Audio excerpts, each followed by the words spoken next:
I have not heard your story. Yeah, exactly. And so it's full circle now. I understand why Kurt said we have got to talk. Within a week or so, we had 5 lawsuits launched against us. What can I achieve? What's reasonable? Because, in business, you want to set reasonable, attainable goals. I figure if the enemy can take me out, he'll take out a lot of other people because leaders are big targets.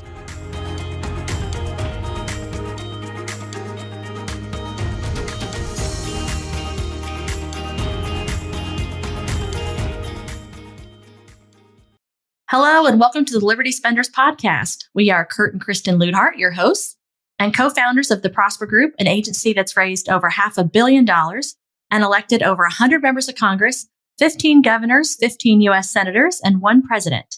And now, in addition to helping political candidates get elected, we're helping your business get elected by answering this question: what if you could exponentially grow your business by tapping into an engaged and lucrative audience that we call Liberty Spenders? Now, they make up roughly 40% of the country, and they are conservative or faith-based consumers, and they're looking to buy from businesses that align with their values.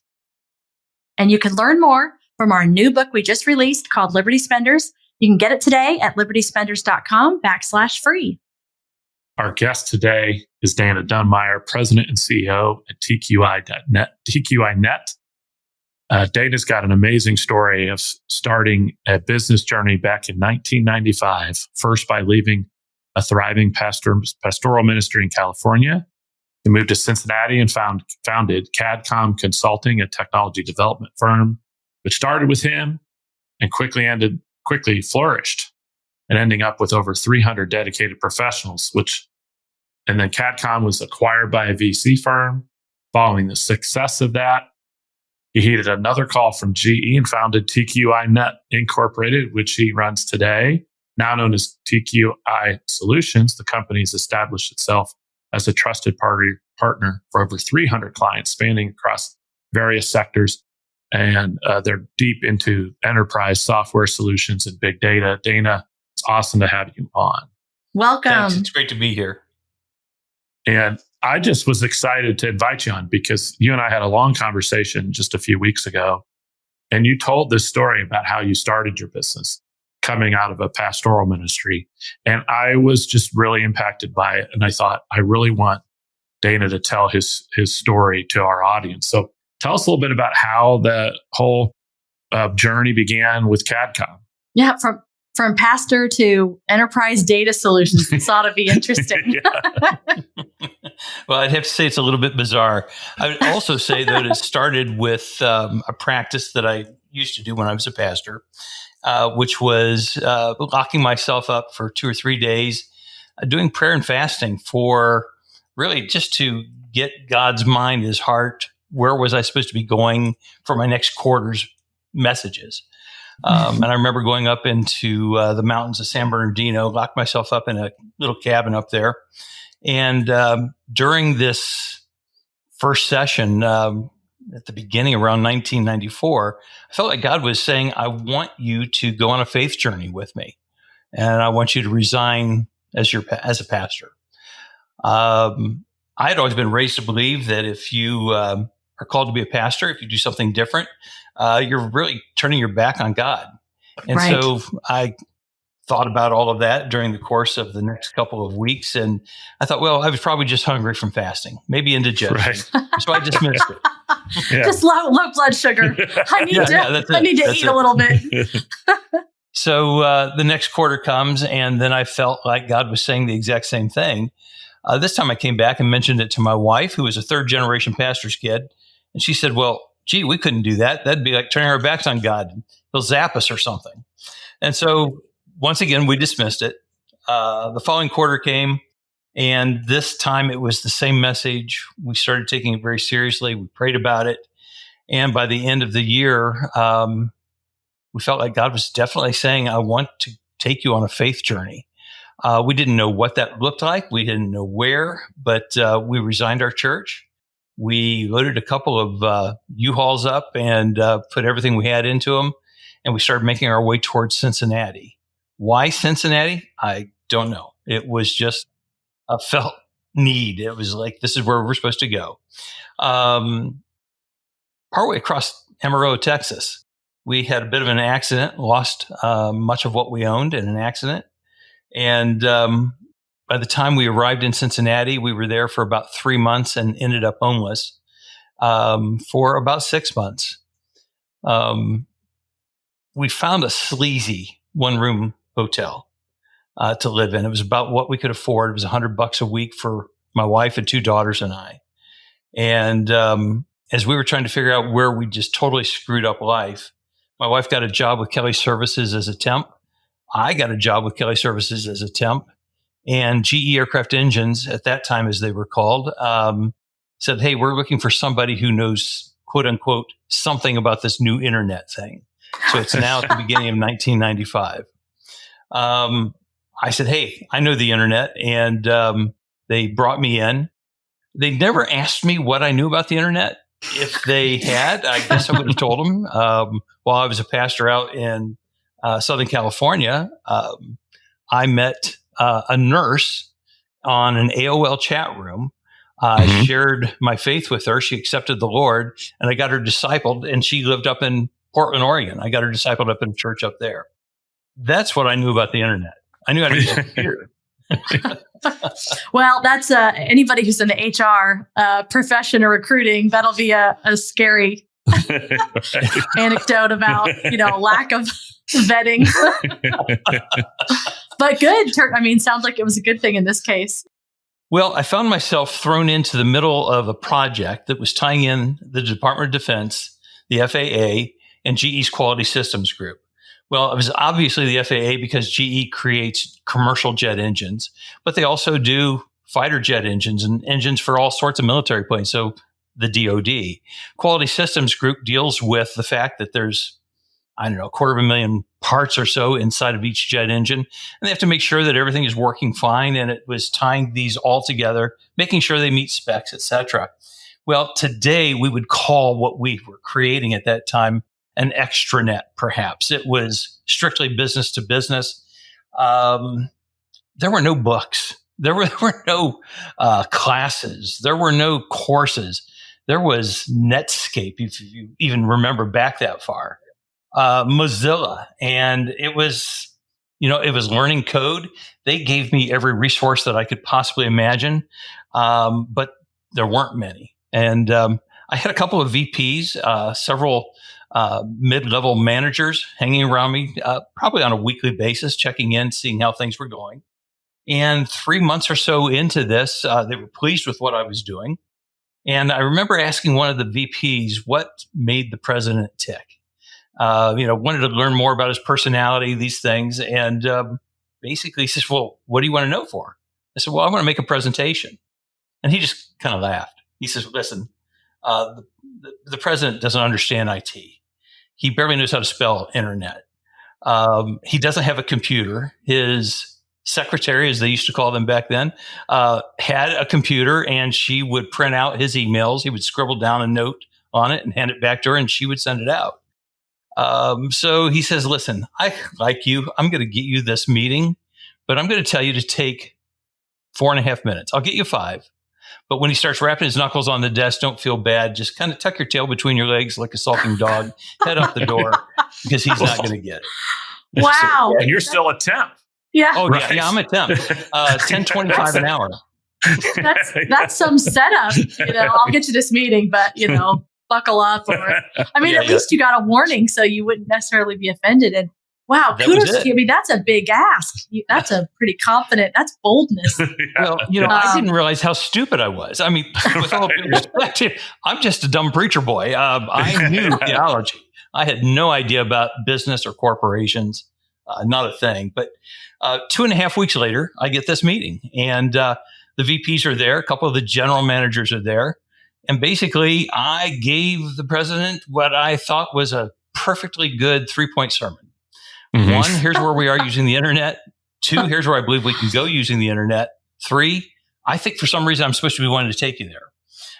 Then I gave him an altar call. And the altar call went like this. A, you can either hire me on as C-level and I'll answer directly to you. We'll lead GE in this new internet thing, as he'd like to call it. B, if you don't like that, allow us to start our own company, outsource to us, and we'll lead GE in this venture. Or C, if that's not good, I'm going to take this next door to Procter and Gamble because they'd love to have it. Wow. I need to digest this for a second. I have not heard your story. Yeah, exactly. And so it's full circle now. I understand why Kurt said we have got to talk to. Wow, I'm just blown away. But you had that confidence because you were so sure that you were supposed to be doing something. I mean, clearly you couldn't have predicted that this would be it. But I mean, I have to think, to your point, you said, well, I'm homeless. I have nothing to lose and I'm clearly here for a reason. So, wow. Yeah. That's amazing. What was really amazing is he turned 5 minutes into almost an hour and a half. He turned to the one VP who was there and he says, I want you to cancel everything on your schedule today. Escort Dana to the Capitol, get his paperwork, insurances, everything he needs. Tomorrow morning, his new company is going to lead us in the internet. Funny stories that took place late at night when I got home finally with my wife, who accused me of, telling some sort of a tale. And I said, no, dear, this is really it. But I went from a $10.25 an hour kind of a thing to a healthy 6-figure income overnight. Wow. So they funded. So he didn't want it internally. He said, go ahead and start this other company, but we're going to do business with you, basically. Yes, absolutely. Just like that. So here's what the cool thing is. Behind the scenes, what I didn't know is that once a year, Jack Welch would meet with all of his top presidents. I think they had to be doing a little over $2 billion a year in revenue before he would be invited down to these places. And down in Boca, he had invited GE Aircraft Engine, several of his other big presidents. And the message that year was, get ready for the internet. Within 5 years, you have to be doing $1 billion in e-commerce. So he comes back. He's probably sweating it because he doesn't know how to spell internet. And suddenly God pops me in his lap. Here's your answer. And so it was a lower risk. Instead of hiring me on as C-level, he hired me on as started our own company. And they brought us project after project after project. Apparently it was going well. He started talking about how he had his solution with us. And the next thing you know, I get a call from the president of GE Medical Systems. And he said, hey, if you can do it for aircraft engines, you can do it for us. I said, sure, why not? Then we got a call from GE Plastics. Then we got a call from GE Research and Development. And then it was GE Appliances. And within 3 years, God grew our little company, me starting off chief cook and bottle washer, to about 300 employees. And now it's at the height of the .com days. Mm-hmm. And that's when I got a call from Omaha saying, hey, we want to buy your company. I said, what a coincidence. I want to sell it. And so it was painful, but it was a long story short. We sold the company. 6 months into my 18-month non-compete, GE came back to me and said, we don't like the way this new company's treating us. They've got NASDAQ fever. All they care about is their IPO. They have forgotten who the customer is. Mm-hmm. We'd like you to start a new company and we'll bring all of our business back to you.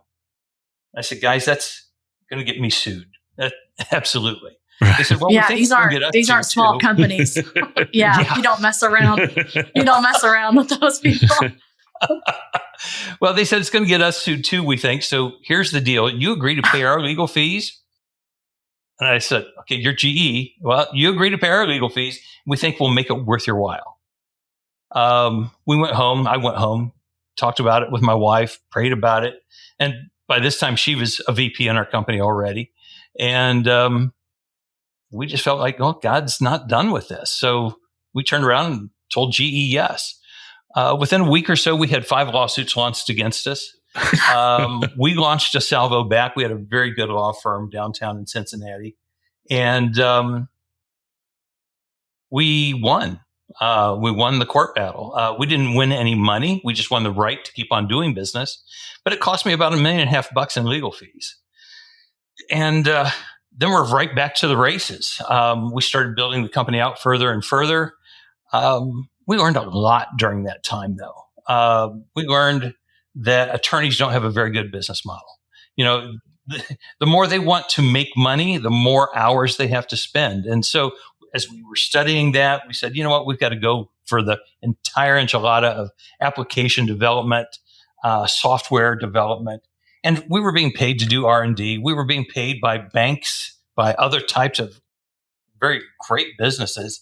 And it was because at the time, there was not a whole lot of internet solutions already there.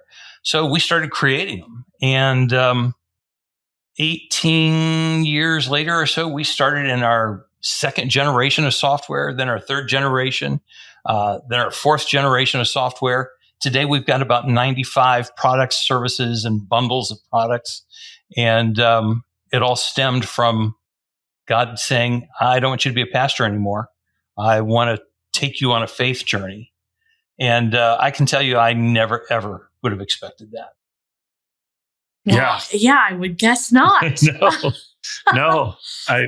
I was, as I hear the story again, it just sort of reminds me so much of perhaps what I feel like I have learned maybe the hard way in the last year and a half, 2 years, is just how little I'm actually in control of anything. Mm-hmm. And, I want to make plans. I want to have my written out goals, 5 years, 3 years, 2 years, 1 year.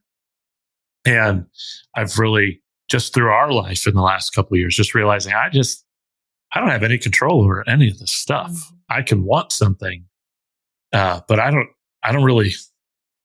know how or if it's even a good for me. Right. Mm-hmm. And yeah, oftentimes it's not, right? We think this is what we want, but of course God knows better. He has something even better in store for us that we can't predict. But yeah, I mean, having kids, really. Yeah. That rocked us pretty good. We're started late our parenting journey. So that was a big piece of it for us for sure. Yeah. But yeah, so how old, if I could backtrack, how old, you mentioned 2 girls, how old were they when you decided to pick up everything and move? Oh, my youngest daughter, I think, was 3 or 4, maybe something like that. My oldest daughter was 8 years older than that. So she was about 12. It was quite amazing. I remember the first day of school, and my oldest daughter came in and said, Dad, you won't believe this.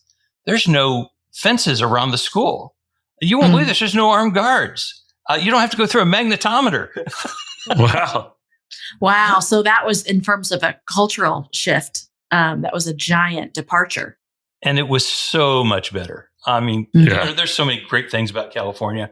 There's a whole lot of bad things about California. And the school system is probably one of the worst ones, the crime, those types of things. But it ended up being a very good time. I would have to say that I wouldn't trade living in Cincinnati for any other place that we've lived in the world. And it's just been fantastic. Yeah, as you were telling the story, I was thinking about that scene in The Pursuit of Happiness, the Will Smith movie, where the character is homeless and he and his son spend a night in the bathroom, and how much his son enjoyed it and kept asking to go back because it was so much fun. And I was thinking, for you and I think, staying in that hotel, the seedy hotel, might have felt crazy, but maybe for your kids, they thought it was an adventure. I hope so. Yeah, maybe the youngest, everything's an adventure at that age. That's right where we are. Going back to your comment about control, I believe control is a myth. I think the closest thing that we can come to control is pouring ourselves into God and our relationship with Him, listening to Him, just allowing Holy Spirit to pour into us. And the more we understand our relationship with the Father, the more it seems like there is control. Nonetheless, we see a straight path and He says, no, I want you to go through this detour or the next one to get there, because I've got some lessons for you to learn along the way. Yeah. Oh, I bet. Well, and, He'll find a way to help you learn them, even if you aren't immediately obedient. Indeed. He'll just say, I'll just create this other detour. And now here's another one to try to help us get to where we need to go. Yeah, I think it also exposes us. Sometimes it's difficult to interpret circumstances, right? So Yes. God clearly wanted you from California to Cincinnati. On the way there, you get in a car accident and lose a lot of your possessions. And I think it's hard sometimes. You something like that happens, and you think, I think you mentioned you were thinking that at the time, like, boy, I must have gone off the rails with this decision to go to Cincinnati, because along the way here, it's almost like God was trying to send you a signal, right? It could have been easily interpreted, hey, I need to turn back around. Right. Clearly, this is not right, because why is this happening? Right. Yeah. God would surely never grind us into the dirt. Yeah. If we ever needed it. Yeah. And I know, as a person of faith and talking to other people of faith, as we try to think about where's God leading us, we try to look at circumstances, but those can be misleading. Right. Everything can be going well, and you be outside of the will of God, and everything can be going poorly and be totally inside. And when I reference control, that's a little bit about what I'm talking about. Is we've had, years where everything seemed to go well and thriving, where I think I probably attributed that success to my own brilliance, and which would probably not the right, well, not probably, definitely not the right way to interpret it. I was also intrigued by your practice of once a quarter doing fasting. I think that's really interesting. I know a few people, business leaders, who talk about doing this. I know that both David Green and I think it's Steve Green's brother at Hobby Lobby, both do a regular fasting practice. And I'm very intrigued by this. I do this from time to time, but the idea of doing for, say, multiple days is really intriguing to me. I'm a little ADD, so I have a hard time concentrating on something for more than 30, 45 minutes at a time. What's that practice actually look like practically when you were, I don't know if you still do it, but definitely when you were doing it back then? Well, I have adjusted it. Today, I go once a year. I spend between 7 and 10 days. Typically, it's either up near Lake Superior in a cabin right on the lake in between Thanksgiving and Christmas. And oftentimes, though, it's up near Independence Pass in Colorado, up in the mountains. And I will take snowshoes with me. I will go hiking out where there is no other human being. Typically, I take a couple of sidearms, 40 cal and a 380, because there's wolves. And I just talk to God. It's me by myself, my Bible. Occasionally, I'll take a computer so that I can have access and type out notes. But it's prayer, and it's making sure that my head's on straight, my heart's on right. Because I figure if the enemy can take me out, he'll take out a lot of other people, because leaders are big targets. And so I spend the time in prayer and fasting, and just talking to God. Lord, what do you want us to do next? Where are we going? This is your company. This is your business. These are your people that we're working with. And I hear God.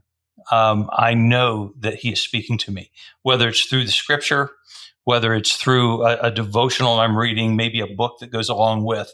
And there are times when it may not be audible, but I know that I'm hearing God. I remember one year, I think it was in maybe around 2015.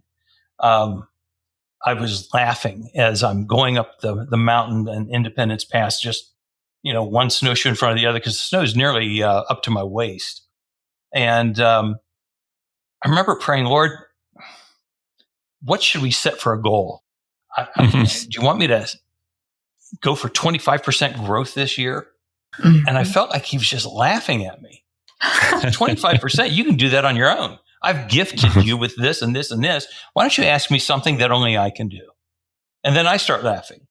And I felt like he was saying, ask me and make it impossible. I said, okay, Lord, how about 10 times that? How about 250% growth this year? And I felt like he said, okay. That's a nervous laugh you just heard. Yeah. Oh my goodness. This was near Christmas time. Like I said, between Thanksgiving and Christmas. By May 1st, we had 250% growth. And I felt like, okay, once again, it's not me, it's you, and you want to be glorified. And I fully believe that my relationship with God is best when I'm beyond myself. I can't do it. And I have to count and rely on him and ask boldly because I'm his child. I'm in his will. I'm doing what he wants me to do. And so why not ask boldly of the King? I'm absolutely convinced he doesn't want us to be a waste of skin. There's a purpose for what we're doing. And I'm convinced of what mine is. That's so powerful. It's true. It's how big is your faith? I mean, we talk about this with our church small group, and I've been so challenged by that and by thinking small or being afraid of what can I achieve, what's reasonable, because in business you want to set reasonable, attainable goals, stretch goals, we would call them, but you want to feel like it's something that you can hit. And Christ does not, it's very clear over and over and over again, this encouragement again, to ask and to be bold and people being healed with faith the size of a mustard seed. It just is, we can probably all be better about that. It's scary, but it shouldn't be. Our God is big and if we're within his will and doing what he wants, why would we try to be small? That's just not the God we serve.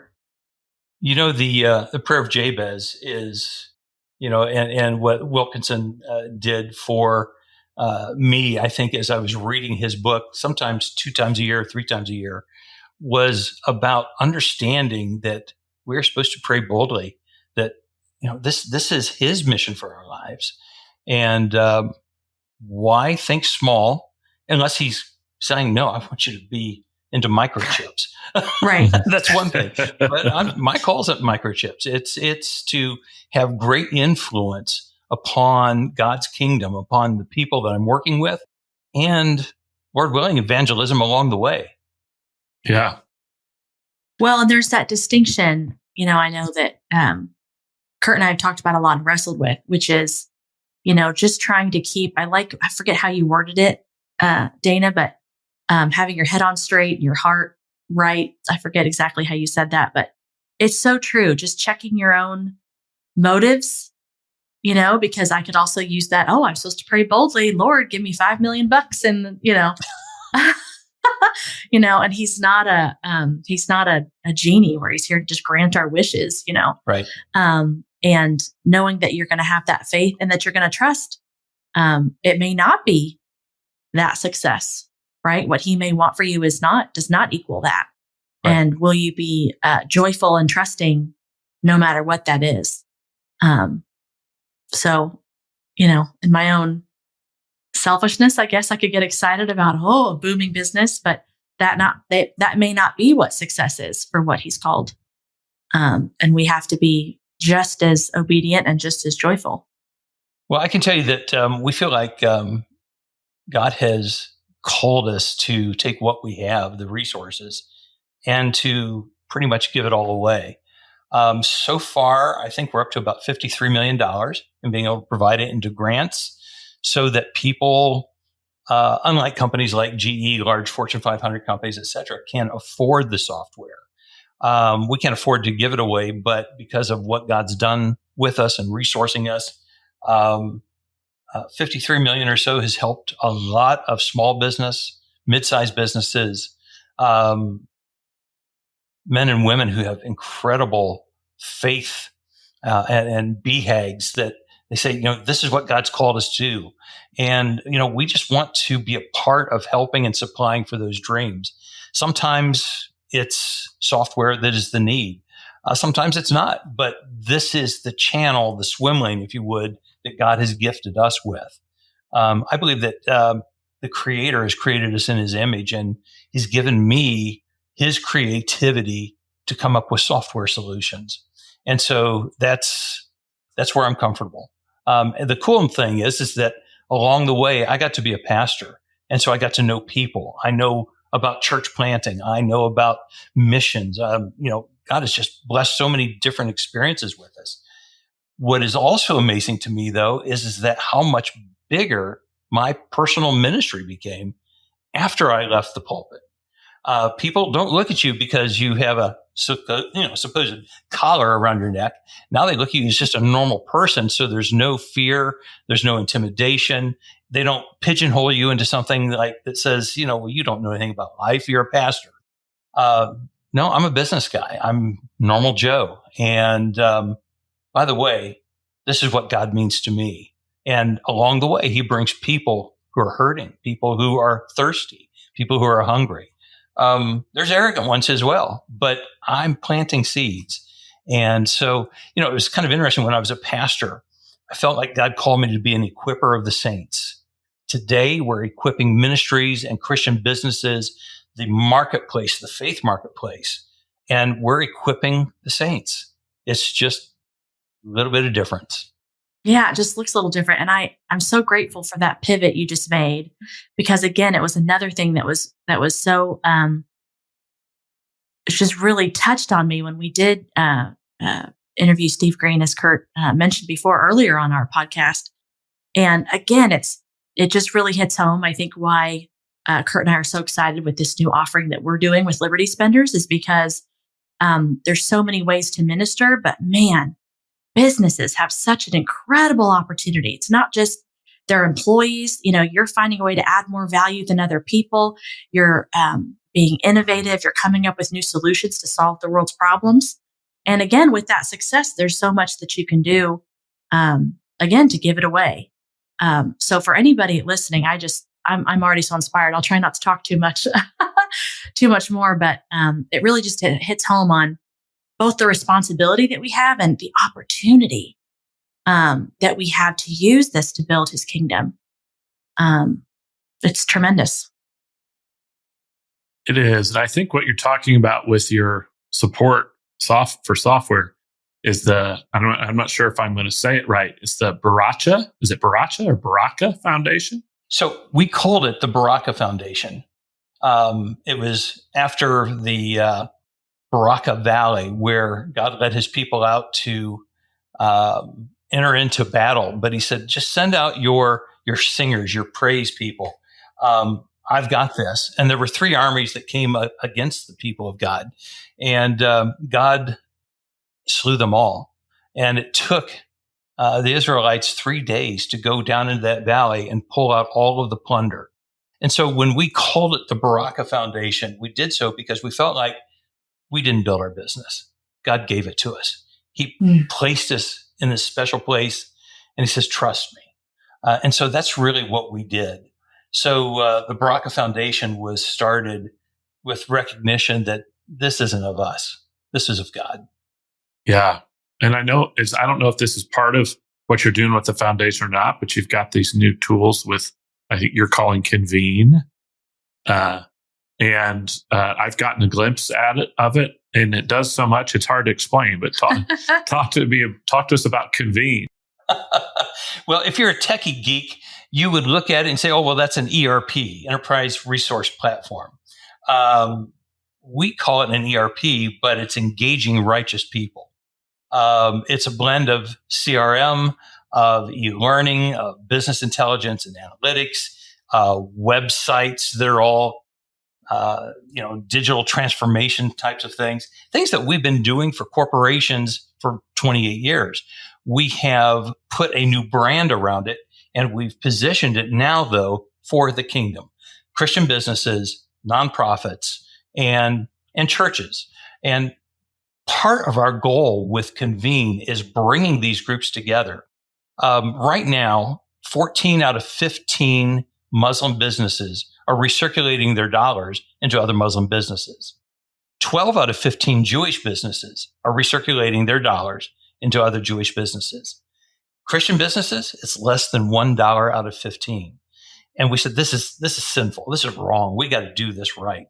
We need to eliminate the silos. And so Convene is helping to eliminate those silos and bring people together. There's so much going on in this that it's scary. I would love to say that we dreamed it all up, but we didn't. This is a movement of God that we're seeing from all over the world. We were just debuted over at a Zan conference in South Korea, Liberty University. There's places out in Austin, Texas, and Seattle. There are movements of Christian business people saying we're called to be presidents, but we're tent makers too. God's called every one of us into ministry. So we're calling ourselves president/pastors, and we will bring the message of God, his love, his care through our businesses.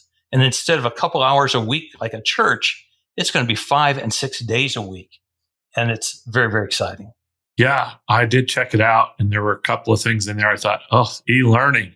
We've never been able to find a great tool we loved for that. Mm-hmm. And it's great that it's fitting into your big vision.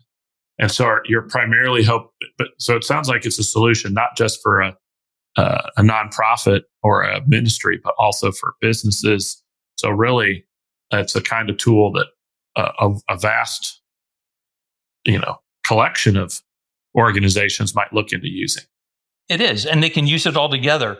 One of the things that being in the pastoral ministry helped me to understand was there's just so many times you can pass the plate. There's a lot of churches that don't even want to allow missionaries to come in anymore. It used to be you'd come in and have a missionary day every quarter, once a half a year or something like that. And you would raise money to help support missionaries to other countries. Now I'm hearing from missionaries, they don't want to give us 3 minutes off them. And so we looked at this and we said, this is a major problem. Churches are faltering. Many of them are maybe going woke. They have lost sight of the New Testament calling that God has called them into. And so we looked at this and said, why can't we be the big C church, but do things without donations? Why can't we have value propositions? Why can't we pay our own way? Why do we have to rely on everybody giving money to us to keep our doors open? And so we're saying, listen, let's put Convene together and let's businesses, nonprofits, and churches have these 80 revenue streams. The Wesleyan denomination actually called us in on a project, many years ago. And they said, here's what we're seeing. This is a dream. And we looked at their dream and we said, that's really good. I like it. They said, we think that we have 5 revenue streams. I looked at it and I brought a team of my consultants together and I said, I think you've got more here than what you can think of. And so we came back, we spent a couple of weeks on the project, and we went back to them and said, we think that there are 56 revenue streams here. And we think that within 18 months, you will be making millions and millions of dollars. Not that that's not your goal. Your goal is spiritual formation, but this is where we think that it will do and where it will be, and it will pay for itself incredibly. Long story short, project ahead. We've got 80 revenue streams plus now, and every one of these businesses and nonprofits and ministries can be free from donation models. This is incredible. Yeah. Incredible. I know it's really powerful. I'm excited as you continue to roll it out and grow it. And you and I definitely be talking about it. I wanted to take just a little bit here at the very end to do a rapid fire section. At some point, I'm going to talk our production team into giving us some theme music for this section, but not yet. So I like it because we get really interesting things when we ask people to do 90 seconds on things like, what legacy do you hope to leave behind from your business endeavors? It's a great question. I don't want the legacy to be about me. I want it to be about let there be light, intentional and influential marketplace ministries. I think that the attention needs to be upon Jesus, who promised, if I be lifted up, I will raise all men unto myself. And I think that we just need to focus on being the light and being the light in the marketplace. I like that. how about 90 seconds on any topic that's been interesting you lately? It just can't be TQI. Maybe it's a hobby you're into, spiritual insight. Maybe you want to talk about the Bengals. What's something you're into? Well, not the Bengals. I'm more of a Bills fan. Although the Colts are looking pretty good this year. I would say I'm an avid history buff. I didn't used to be, but I read David McCullough's book, 1776, and it just sucked me in. Apparently, I'd never had a good history professor before or a teacher, and he just taught me everything. And so I started reading, history after history, World War I, II, the various leaders from around the world, and I fixated on Churchill. I've got probably 20,000 pages or better of Churchill books and pages to read. I'm working my way through them, but then that drew me into Thatcher, it drew me into Reagan. And I just love looking at what has happened and learning from history. I think that there's so much to gather about leadership and risk. And so I've just really kind of poured myself into that. Yeah, there's so much wisdom to be gleaned. And of course, we make the same mistakes over and over. Me too. I love a good historical biography. Right now, I'm reading a book about these, what they call the heroic corporations, the era of heroic corporations, where these countries essentially outsourced their military to these, like the Dutch East India Company and the Dutch West India Company, and they've had armies and they fought each other. It's just fascinating. And to your point, so much of the stuff that's happening then, you could see parallels now. A couple of them led to big stock crashes. And, I remember that when I was in school, so we need to learn history so we don't repeat our mistakes. And you kind of roll your eyes. Okay, that's kind of trite. But then you see it when you read it. Oh, we do. And we do the same. Yes. I'm also just shocked at the stuff that they miss, in part because you've got a semester of history and they're telling you got to cover 200 years of American history in a semester, and you barely get to touch on much of anything. And to be able to do a 300-page book on the Civil War, you learn a lot. That's for certain. And so I love it. And so I thought I'd end. Maybe we do this on Convene. What's a 90-second pitch for Convene for somebody who might be listening and want to learn more? Well, I would say that business owners, nonprofits, and we've got some great missionaries that we have dealt with as well. They struggle with disjointed digital tools, and it literally sucks the life out of them. They start bleeding because they put bandage upon bandage. None of the systems will talk to each other. So we address the challenge by creating software apps and bespoke web-based solutions that unify and streamline their digital landscape. Our cross-industry expertise, whether it's in aerospace, banking, manufacturing, so many different areas, simplify the processes, enhance the support, and they drive significant growth, ultimately boosting their bottom line. So we save them time, money, and manpower, and we increase their top line growth. Our tagline, so to speak, is we don't do what you do. We help you do what you do even better. And that's really powerful what you're doing with Convene. And Dana, we're so happy that you joined us. If anybody wants to get in touch with Dana, hit him up on www.tqi.solutions. And I'm sure he'll be happy to hear from you. Yeah, thank you again. This has been just an amazing, amazing conversation and given me a lot to think about. And it's been very challenging. So I know that our listeners and watchers will benefit from this. So thank you again. And for those of you tuning in, we appreciate you joining us. We invite you to join the Liberty Partnership community at libertyspenders.com. And additionally, you can again learn more with our new book that we just launched called Liberty Spenders. And you can get it at libertyspenders.com/free. Until next time.